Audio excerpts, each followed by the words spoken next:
CTET के exam में 140 number से ज़्यादा लाने के लिए सबसे बड़ा काम करना पड़ता है कि पता होना चाहिए कि मुझे शुरुआत कहाँ से करनी है। गलती यही होती है, सभी स्टूडेंट्स गलती यहीं से करते हैं।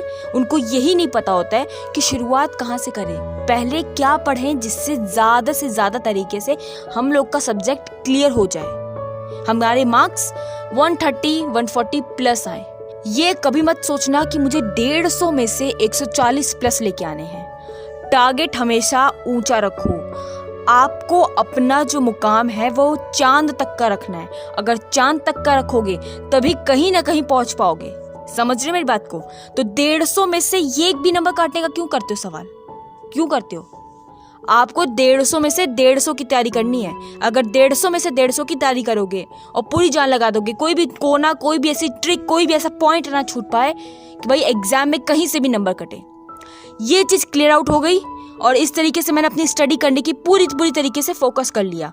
तो ना तो कोई टॉपिक छूटेगा, तो ना तो कुछ और छूटेगा, और एग्जाम में 140 से ज्यादा नंबर ऑटोमेटिकली आएंगे। ट्राई करके देख सकते हो तुम लोग ये चीज को। मैं सही बात बता रही हूँ। अब मैं बताती हूँ कि तैयारी कहाँ से करो, कौन सा सब्जेक्ट पहले पढ़ना चाहिए, कौन सी सब्जेक्ट को बाद में पढ़ना चाहिए। पेपर 1 एंड पेपर 2, सीटेट में 2 एग्जाम्स में पेपर 1 पेपर 2 होता है। स्टडी वहीं से करनी है जहाँ से आप लोग को आता है। अब मेरी बात को ध्यान से सुनना। ऐसा सब लोग कहते हैं कि सीडीपी मेन होती है, मैं भी यही बोलती हूँ, सीडीपी सबसे ज़्यादा मेन है।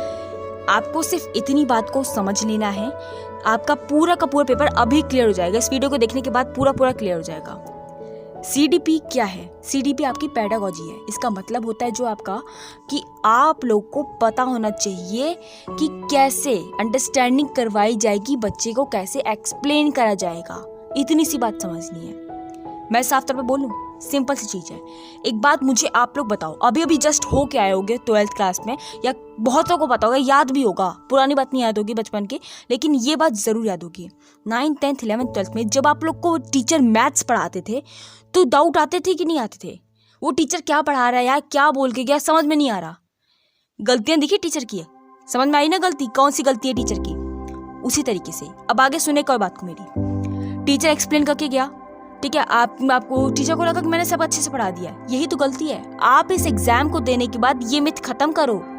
ये मिथ आप ही लोग खत्म करोगे। इस एग्जाम को देने के बाद आप लोग बनोगे टीचर, और आपको ये काम नहीं करना है। ये मन में निष्ठा ठान के रखो।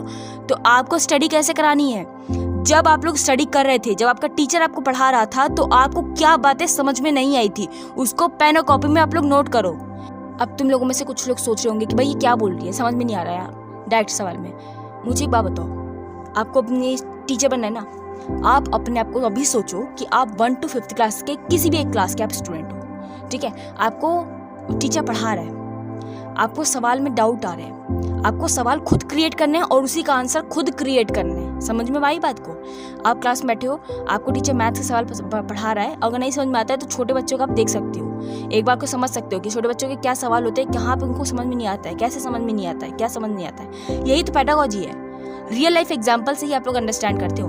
अपने आप को बच्चे के रूप में देखो और ये समझो कि भाई ये क्वेश्चन अगर मैं बच्चा हूँ तो मेरे को कैसे समझ में आएगा, मैं कौन से लॉजिक से समझ सकता हूँ, मैं किसके एग्जाम्पल लेके समझ सकता हूँ, मैं चाचा दादा मामी मौसी किस एग्जाम्पल से लेके इस क्वेश्चन के सवाल को अंडरस्टैंड कर सकता हूँ, समझ सकता हूँ। बहुत ही सिंपल सवाल है।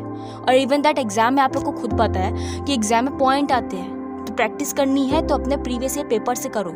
सीडीपी पहले पढ़ो। सीडीपी पढ़ते पढ़ते आप लोग को बहुत सारी अंडरस्टैंडिंग हो जाएगी। एग्जैक्टली बोलूँ तो बहुत सारी चीज़ों को आप लोग को बच्चों के रूप में समझने का तरीका आ जाएगा। अभी तरीका आ चुका है, तब आप लोग अपने सब्जेक्ट्स को देखो। समझ रहे हो कौन से? मैथ्स के। और मैं बता दूं आप लोग को, जो वो सोचते हैं भाई मैथ्स बहुत हार्ड होती है, आपको ट्रिग्नोमेट्री नहीं पढ़ा रहे हैं, आपको नंबर सिस्टम नहीं पढ़ाया जा रहा है, ग्राफ नहीं हो रहे हैं। 1 to 5th क्लास की मैथ्स है, 6 to 8 की मैथ्स है, आसान मैथ्स है यार। क्या बोलते हो आप लोग? सोचो खुद चीज को। अब सुनो मेरी बात को, एक बात और लास्ट है, अब कुछ और नहीं बताना, मुझे साफ तौर पे यही बोलना था कि ओवर एंड ऑल सिचुएशन में सीडीपी करना सब बोलते हैं इंपॉर्टेंट है, मैं भी बोलती हूँ इंपॉर्टेंट है। दूसरा काम आप लोग को जो आता है, जो आपको आसान लगता है सब्जेक्ट्स, मैथ्स लगती है आसान, गुड है।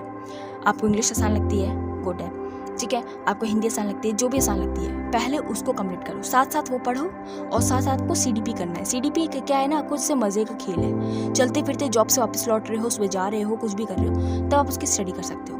ठीक है, चलते फिरते भी आप उसको अंडरस्टैंड कर सकते हो। उसके आंसर साथ में लेके रखो, ठीक है, पॉइंट टू पॉइंट करना है। जैसे कि एक क्वेश्चन है, उसका 4 पॉइंट में आपका जो ऑप्शंस दे रखे हैं, तो वो वैसे ही दिमाग चलता रहेगा कि अच्छा ये था, इसका मतलब ये, चलो अच्छा इसने इस तरीके से इसका आंसर दिया, ओके अंडरस्टैंड हो गया। वीडियोस की फॉर्म में देख सकते हो और इस तरीके से कर सकते हो, ठीक है।